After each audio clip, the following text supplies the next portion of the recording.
Mabilis ka bang magtiwala sa iyong kapwa? Mag-isip-isip po, mga misis. Dahil baka mangyari rin sa inyo na wag naman sana ang dinanas ng isang ina sa Davao City na mabilis na nakapalagayan ng loob ang isang estranghero.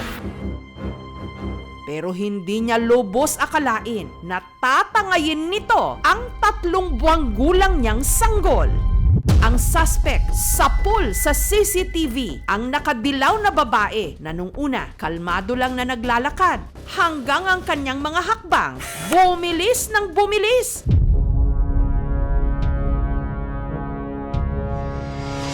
Habang hawak ang kinidnap niyang baby.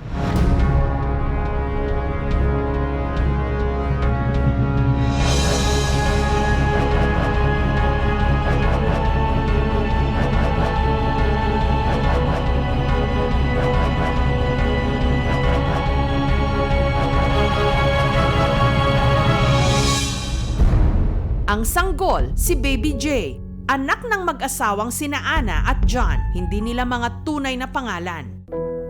Nitong nakaraang linggo nung bumiyahe sila mula Surigao City papuntang Davao City para ipa-check up ang may sakit nilang sanggol. Kapangurog ra gud ang ingon ng pidya lagi dayon gud namo dira sa Davao kay na diri kompleto na ay neurologist.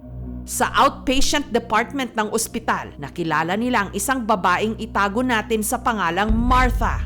Niduol siya sa ako, gabi gud siya kabuutan para sa ako. Ang ija ingon sa ako na daw ija 2 months old baby pasyente sa hospital na hilantan amo nang na-admit.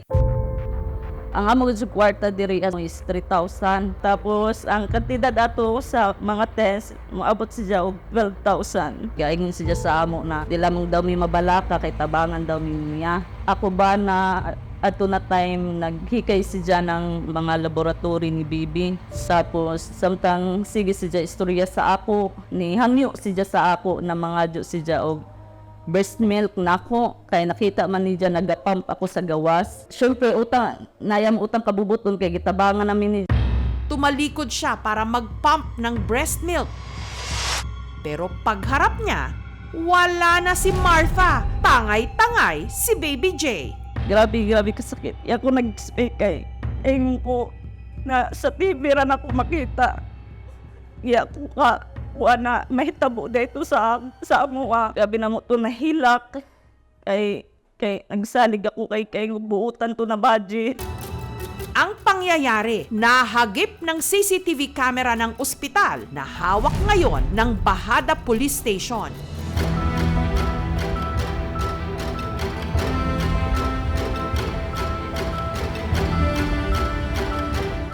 Sa kuha ng isa pang CCTV, nakitang may kinuha itong bag.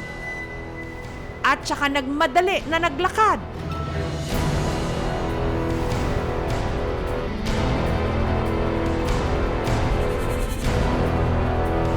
Sa mga oras na yon, nakita namang balisa na ang babaeng nakapula, si Ana. Halos mabaliw ako sa pagkakita na ako sa CCTV. Dito na gajud ko ni Shabaw. Grabe na ako hila kay makita na ako na inuod gajud nagikawat. Imbit-bit naman gajud niya.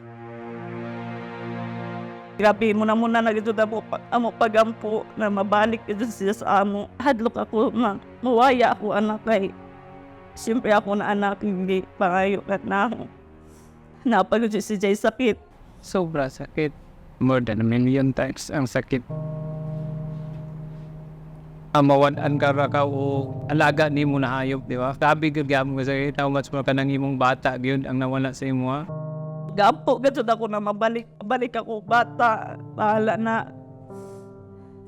Bisa sa unsa na pamagi basta buhi. Saya man gajud sa nako. Nagsalig ako sa ako kuan na dili na ko kilaya. Waya ko nagabasol sa ospital. Iwaya kami naka-admit outpatient ra gajud kami. Agad siyang humingi ng tulong sa Bahada Police Station. Aside sa nag-checkpoint lahat ng station under Davao City Police Office, yung mga intel community natin, nagro-roving na yan. Nagsubmit na kami ng sketchy report to Davao City Police Office. Ang larawan ng suspect, ipinost nila sa kanilang Facebook page.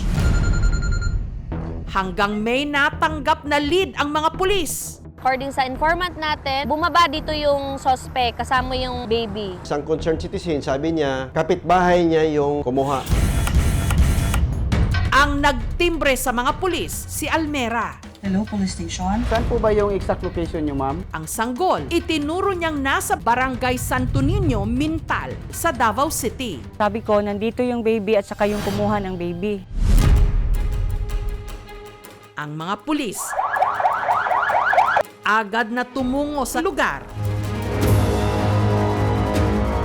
Pero mahuhuli kaya nila ang suspect? Sa aming pagbabalik. Anong imo magdala ng bata ko? Abang wala po sana yung anak ko, ipapalit ko muna siya. Sa pool sa CCTV ang nakadilaw na babae habang hawak ang kinidnap niyang baby. Hanggang may natanggap na lead ang mga pulis. Isang concerned citizen, sabi niya, kapitbahay niya yung kumuha.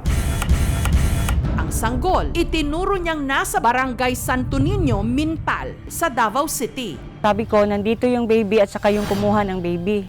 Ang mga pulis agad na tumungo sa lugar hanggang na-corner ang suspect. Ma'am, nasa ID niya. Ginakop ka karon ha? Ginakop ka na mo karon sa pag-kidnap nimo sa bata. Tapos gipakita ang picture ni Bibi. Na-confirm ka dyan na ako na amo. Ito, gabi naman na siya abawi lang. Pag-rescue ni Bibi, idaya na dyan nila sa center. Tungod kay naludya na si Bibi. Anong imo magdala ng bata ko? Abang wala po sana yung anak ko, ipapalit ko muna siya. Asa din yung anak sir nawala? Wala ko kabalo, ma'am. Kung asan nagikuha, kabaluan na gano'n. Mga 6 ng umaga yon, dinala sa akin yung bata, tinignan ko. Iba yung mukha, sir. Wala talaga kaming naramdaman na kadugo namin. Pag open ko ng cellphone, unang lumabas sa cellphone ko, yung post na may kumuha ng baby. Siya talaga. Yun na, nagpanik na kami. Baka madamay kami, sir. Pumunta kami sa kapitbahay namin, nahimingi kami ng tulong. Tumawag ako sa hotline ng police station. After ng investigation, nirelease din natin yung husband kasi wala po tayo nakikita na involvement o participation doon sa kidnapping. Wala naman po talagang alam yung asawa ko sa ginawa ko. Si Martha nakadetini ngayon sa Bahada Police Station. 2 buwan na raw ang nakararaan nung di umano. Iniluwal din niya ang panganay nila ng kanyang live-in partner. Madalas ako wala dito sa bahay kasi nga humingi ako ng extra trabaho. Malapit na siya manganak talaga. Magpasama ka sa kapatid ko para ma-assist ka doon. Ang sabi na lang niya sa akin, kaya naman daw talaga niya. Nanganak ako ng August 22, mga 11 ng gabi. Tinulungan ako ng isang matanda. Pinatuloy niya ako sa isang parang barong-bar. Nung pagka sabi niya ihipo siya, dala niya yung anak ko. Maghapon ko siyang hinintay doon. Gabi na, wala pa rin.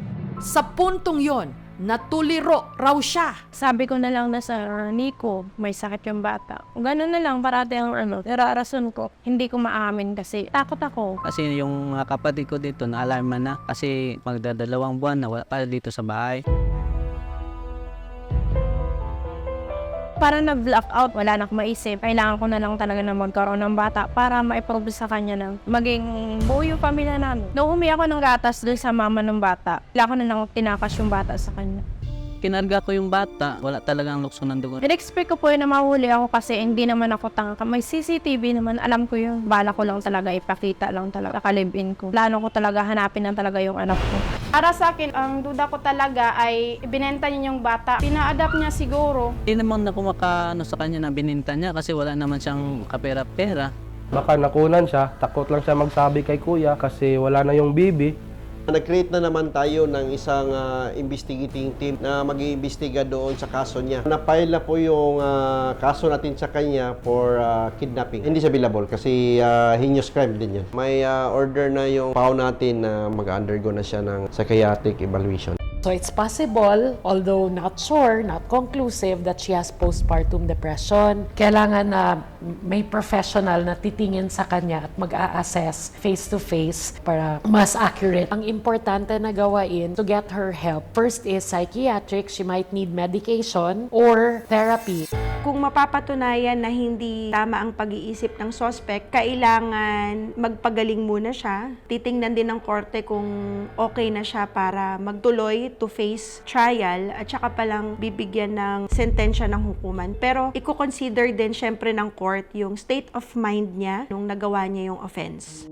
Samantala, si Baby J, ligtas nang nabawi ni na Ana. Sobra ako kalipay. Di ako mag-expect gadyon na makita dadyo na mo si baby. Gusto kong makausap siya, yung mama ng bata. Yung personal, hingi ako ng tawad sa kanya sa ginawa ko. Nito lang Huwebes, sina Martha at ang naagrabyado niyang pamilya nagharap.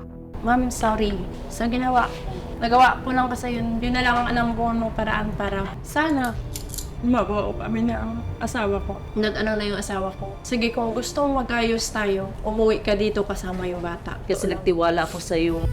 Mapatawad kaya ni Ana si Martha? Talaga maniwala kayo sa hindi ko siya intention na kunin para Pwede pa baka pagkatiwalaan, ma'am? Dahil mag-ibuhat? Yung tumakbo sa utak ko, wala na akong pakialaman sa lahat. Ang gusto ko na lang, mabuo kami ng pamilya ko. Kasi nung time na nanganak ako, ginawa yung anak ko sa akin. Anong imo gusto ma'am, no? Murag kalisod pa tukuhan, ma'am. Nanginginig siya. Ultimo ako, nahihirapan ako magpa-dede kasi para sumusuka. Yun lang yung naano kung ba't mo kinuha. Alam mo naman yung sitwasyon. Pagdating niya sa nakita bahay, mo. pagdating ko naman, Ma'am, no? Alam mo. Pero ba't mo ginawa? Alos mamatay-matay ako dito, kakaiyak, magdamag. nang intensyon ko lang talaga, maniwala ko at hindi. Pakita lang siya. Tapos kahit magtanong-tanong kayo, hindi ako nangingid ng bata. Kasi may anak May naman kuha ako. naman gani ni mo, tapos muingon pa ka magtanong-tanong. Ngayon lang siguro yan kasi naano lang talaga ako, naipit lang. Saba, ma'am? Pagka-duty Ay, nga, pumutuo ko sa imo, ma'am. Lami, bitaw ka dyan may piton. Pasensya na, ganun pa sa ilo ni mo, ma'am. Grabe yung kakalisod na kaano sa ilo, ma'am. Ipadadyan din naman kaso.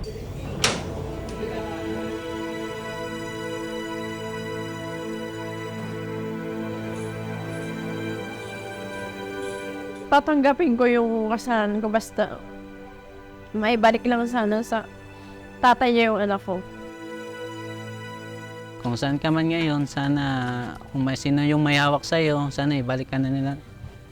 Balik ka na sa amin dito sa bahay. Kasi alam kung nasan siya ngayon eh. Hop. Hindi nga ako kumakain kaya isip kung saan ako mag-umpisa maghanap. Hindi ko naman alam kung saan siya hanapin. Parang mahal ko po, first baby ko po yun kasi pinagmalaki ko yun. Mga magulang, sa lahat ng pagkakataon, pakaingatan talaga ang inyong mga anak, lalo na ang mga sanggol at ang mga musmus pa. Dahil sa isang kisap mata lang, pwede silang makidnap.